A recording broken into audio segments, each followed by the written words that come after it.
Welcome to the Life Makeovers podcast. My name is Cindy D. Whitmer, and I am the Midlife Makeover Coach, helping you turn your midlife into your best life, one step at a time. Through powerful conversations, my own midlife roller coaster story, and over 3 decades of helping people transform their lives through counseling and coaching, I am on a mission to help you create your own definition of success and happiness. Thank you for being here. Hey, everybody, it's Cindy here, and thanks for being here today. Wow, this is a different kind of podcast today. You know, there's a great temptation I have as a coach and former therapist to always wanting to be helping my listeners, to always wanting to be offering, tips, strategies, things that I hope will make a difference in your daily life.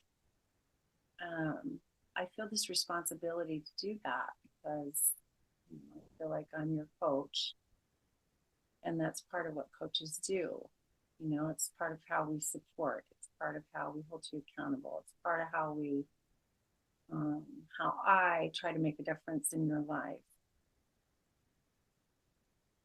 And yet, I've been encouraged over the years by my own coaches, people who are coaching me on how to be an online coach and how to,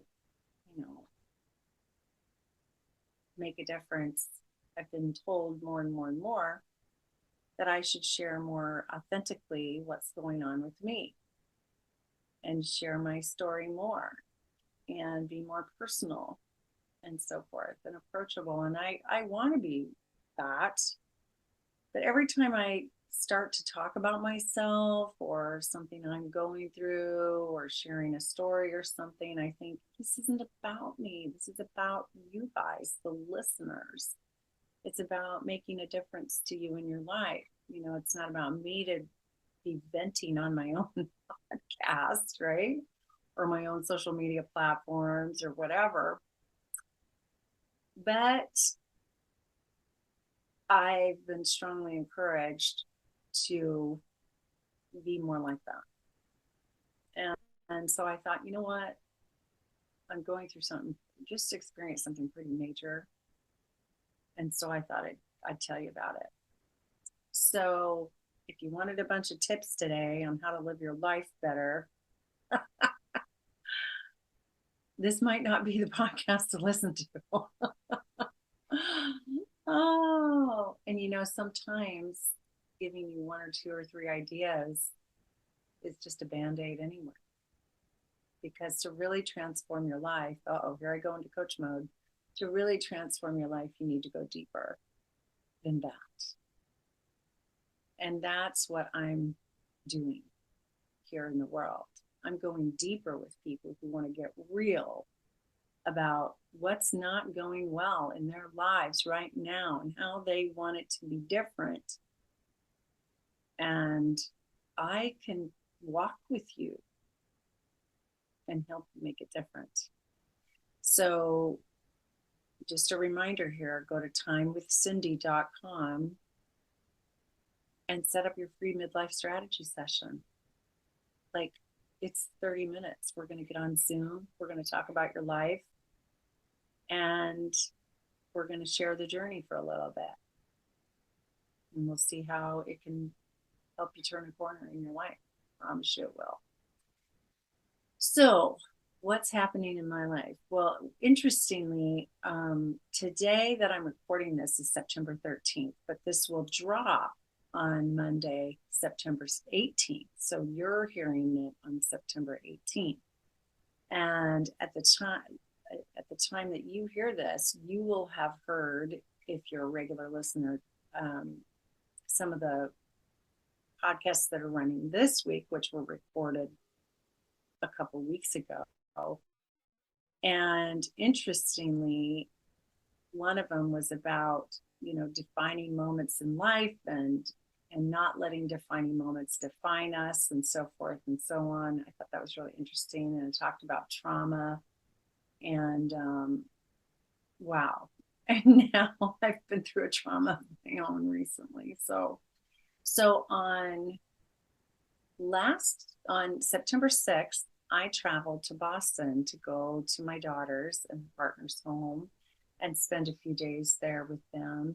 And it was my daughter's birthday on Saturday, September 9th. So I was going to be there for her birthday as well. And her partner had a business trip for Friday, Saturday, Sunday. So I was going to have some time with her partner as well, and then sometime just along with my daughter. And all was well. And then late on the night of September 7th, I got this call from this woman, and I ignored the call because of the number I didn't recognize. And it was about 10 o'clock at night out there in Boston. And I thought, oh, that's weird. But the person left the message. And I thought, oh my gosh, if this was a scammer, they wouldn't probably leave a message. And why is somebody calling me at 10 o'clock at night? So I went and listened to the voicemail, and she was like, your husband is about to get in an ambulance. And I heard the word deer as an animal. I heard motorcycle, which is what he was driving that night. Anyway, yeah, Ed had an accident. My husband of only 4 months. We've been together 6.5 years. But so I'm instantly in trauma and shock mode. So what was happening is he's a chemical engineer, and so he works all day at a chemical company in Kansas City, and then he is also a part-time soccer referee, and he had been reffing a couple of soccer matches in a small town about 40 minutes from where we live, and he left there on his motorcycle, and it was dark. And he thought, he was on highways for a bit, and then he gets on more of these rural blacktop roads. And he was going around a bend off to the right, and from the left side of him came a deer that he did not see until it was slowly right in front of his motorcycle. And he hit the deer and killed it. And we think he passed out from the impact, flew off the motorcycle. Then the motorcycle, the deer, and he all slid on this road where what they think is approximately 70 feet until it all stopped. And then this woman who called me came upon them a few minutes later and called 911 and called me. So anyway, I talked to her, then I talked to a deputy, and then I was able to talk to somebody in the ambulance with Ed. And I told the gentleman in the ambulance, I said, well, please tell him I love him and tell him I'll be there as soon as I can. But of course, I'm in Boston, Massachusetts, and we live in Lawrence, Kansas, near Kansas City. And so he said, well, you just tell him himself. I'll hand him the phone. And I said, okay, oh, thank you. Great. I'm thinking, oh, goody, I get to talk to Ed. And he comes on the phone and he goes, where are you? And I said, well, honey, I'm in Boston. And he goes, well, when did you go there? And I thought, oh, no. He took me to the airport the day before to go to Boston. I said, well, honey, I left yesterday. You brought me to the airport, remember? And he said, well, I did? He goes, what are you doing there? And I said, I'm seeing Laura for her birthday. Laura and Mac. I'm at Laura and Mac's house and seeing Laura for her birthday. He goes, who's Laura? This is my 28-year-old daughter that he's known for 6.5 years. So, in other words, the impact from the crash was compromising his cognitive functioning. He didn't know the year. He didn't know who the president was. He knew who I was, but he really didn't know. He didn't know anything. And so that was a devastating conversation, as you can imagine. And so I got back on the phone with the EMT and the ambulance, and he said, "Now remember, Cindy, he's taking a blow to the head." I mean, he was wearing a helmet. Just let me be loud and clear. He was wearing a helmet. And he said, he's conscious and he's breathing on his own. So we're not even using the sirens. We're just getting him to the emergency room as soon as possible. I'm like, okay. He said, so call the emergency room in about a half hour or whatever. Okay, so I'll fast forward a little bit because you don't need every detail of this, right? But the next few hours were a kind of a blur of, I got on the phone with one of his best friends and said, "Hey, can you please go to the emergency room?" So somebody was there with him that he knows and loves.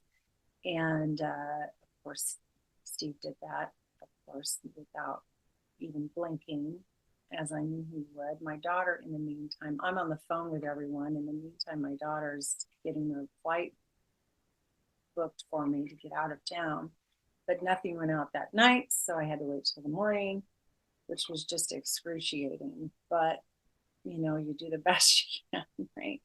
But I will tell you that by a few hours later, in the middle of the night, I was on the phone with Steve at the hospital, and he said, Ed knew me right away when I walked in. I said, "Oh, thank goodness." And he said, "I think his cognitive function is coming back." And he's like, "Oh, great." So I got to talk to him again about 2 o'clock in the morning, and he was much better that way. So anyway, and the next morning I flew out and I got to him as soon as I could. And I had a friend come get me at the airport, take me to him, then wait and take me home so I could get my car, get back to the hospital. I mean, you can just imagine, in the insurance companies and of course, the workplace needs to be notified, soccer schedulers. It was just a sea of activity. And I'm sorry if this story is boring for you, but I felt so much better when I got to him. But here are his injuries that he's sustained. He has a 7 millimeter brain bleed. He has a slightly fractured jaw. Everything's on the right side. He slid across the ground on the road on the right side. Slightly fractured jaw. Skin lesions, road rash, whatever you want to call it. Some pretty big wounds on his shoulder, elbow, his hand, his knees, his right knee, down his leg, and his ankle and his foot. And then he has a lung contusion, and he has 3 stitches in a knuckle that really got ripped up in his right hand, and then a sprained ankle. And then he's sore, like behind his ribs, just his body, from the impact, he just kind of sore when he moves around. So anyway, so things looked pretty dark in the beginning. I thought, am I going to have a brain injured husband for the rest of my life? Which I know somebody out there does. I know somebody out there does. Maybe even it's you. And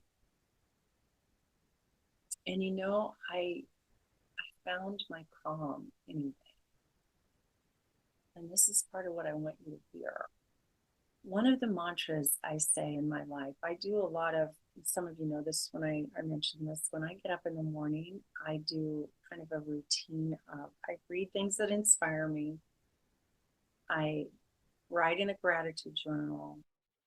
I say some affirmations and mantras and things about, just how I want to feel, how I want to show up, what state I want to be in. And one of the things I've been saying all year is I want to be faithful and fearless forever.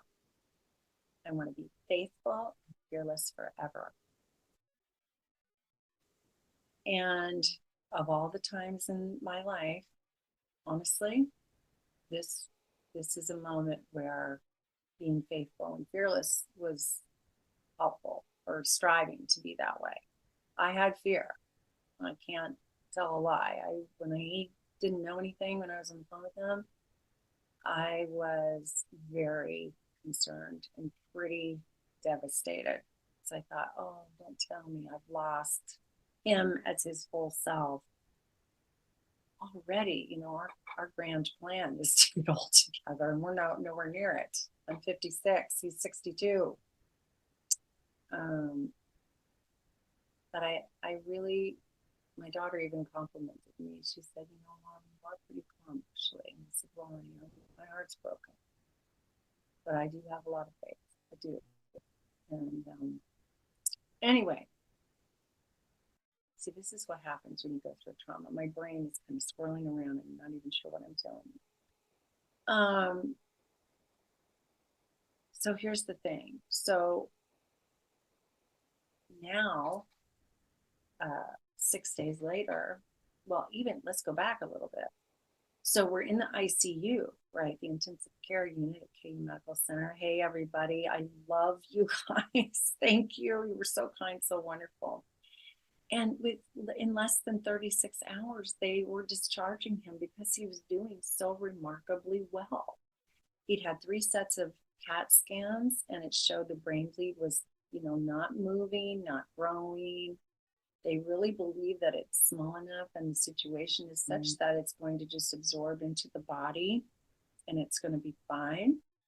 His full cognitive functioning is back, and all his wounds are healing. I mean, we're treating them and blah, blah, blah, but the wounds are all healing. The ankle swelling is going down. He's able to walk on it and everything now. And the stitches, they put stitches in his knuckle. So that's, that really changed how it looked and how it's healing and so forth. And they believe the jaw is such a slight fracture that it will just heal itself. Anyway, we went directly from the ICU to home on Saturday. This happened Thursday night. Okay. So, what a miracle, right? What a miracle turnaround. I mean, we are so grateful. So he's home for a week, no work, no driving, no this, no that, for a week. And he's resting a lot, and I'm taking care of him. Little nurse Cindy's doing her thing. And so we've gotten some bonus time together. Honestly, I have not been able to concentrate very well. I'm getting through my days okay, but my work productivity has been less and more of a struggle. And so I've had to kind of accept that.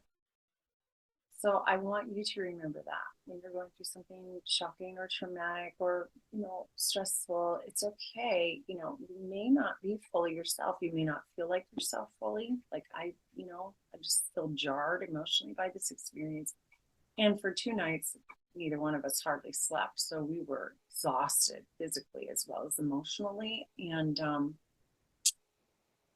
so we're catching up on that, but it's a time to be very gentle with ourselves, right? Very gentle with ourselves. So please recognize when you need to be gentle with yourself and give yourself some grace. I've had to work to give myself grace. We're both quite go-getters in our lives, and it is a struggle for him too, to just rest, take everything slowly.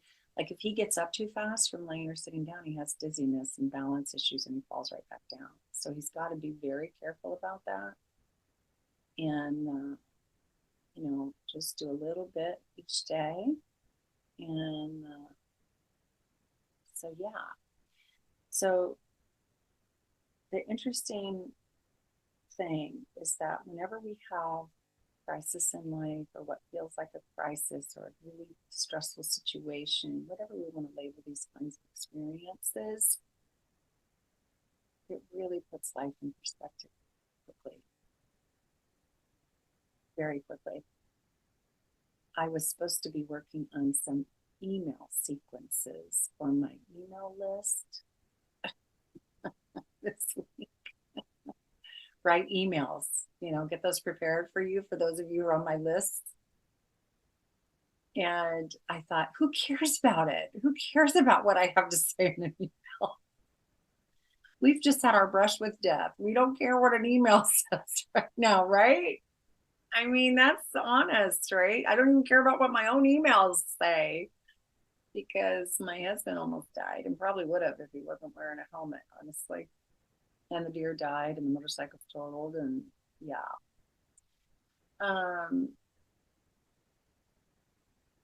so I'm still processing. I'm still processing, and I bet we'll be processing this for a long time.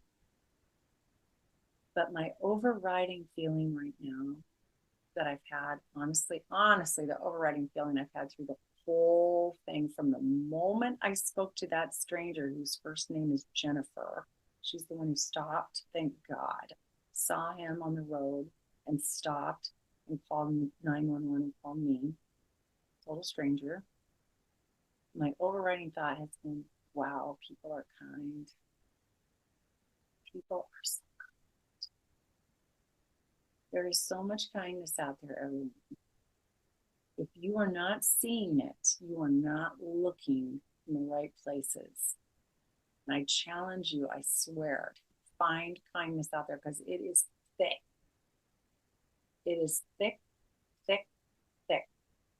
We had with us the kindness of a stranger who stopped and helped him on the road and got him help that he needed, emergency help that he needed, and got his wife on the phone very quickly so I could set in motion my ability to get there and help him.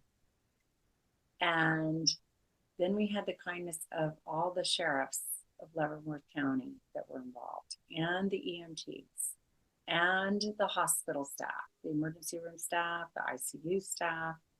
We had our friend Steve, who went running to meet him at the emergency room in the middle, late that night. And we had my friend Debbie, who rushed, changed her schedule around to get to the airport, to pick me up, to get me to him, to get me home, to get me back to him, changed her schedule around. My daughter and her partner and their friend who was there too, all three of them were super supportive of me and helped me get some of the logistics. The friend let us borrow the car. Laura got the airplane booked.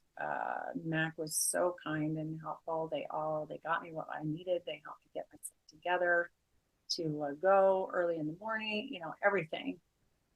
And since the flood of love that has been rushed to Ed and me since people found out what happened, our friends, our family, our colleagues, our circles, our soccer circles, our work circles, our spiritual circles, our neighbors. I mean, the love has shown up again and again and again and again. Kindness. I mean, we have so many people who've offered to do whatever we need them to do, which we don't really need them to do anything now.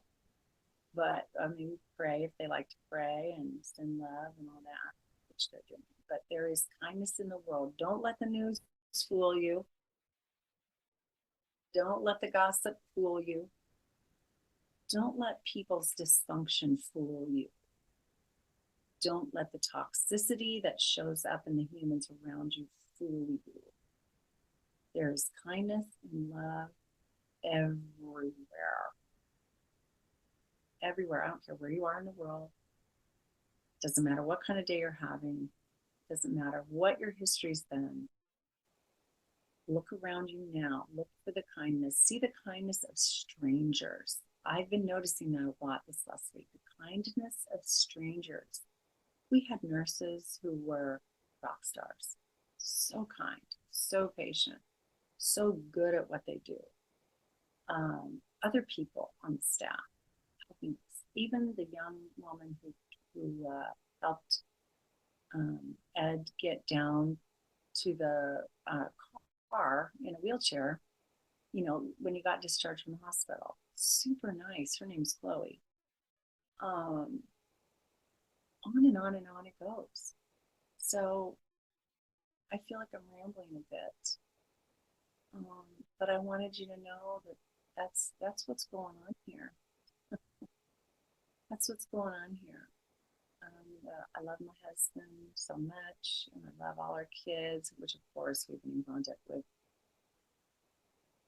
Oh my goodness, so much, and they love their dad, and um,